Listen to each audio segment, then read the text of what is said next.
Vahekultuur ehk haljasväetis on suurepärane viis mulla elurikkust parandada. See ei tähenda mitte midagi muud kui taimi, mis sa külvad oma põhikultuuride kasvuaja eel või järel oma peenrasse.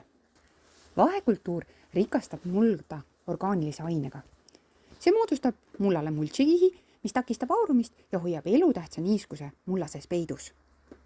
Juurte kaudu aitab see kaasa elurikka mulla tekkele.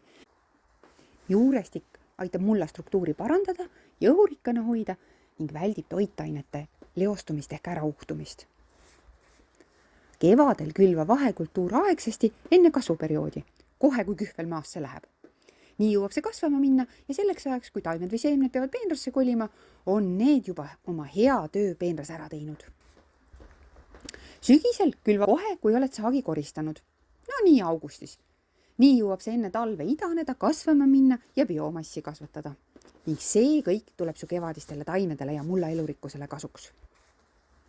Kui külvamise või istutamise aeg on käes, mulju, tallala või murra vahekultuur peenrale mulčiks ja külva või istuta taimed otse selle sisse.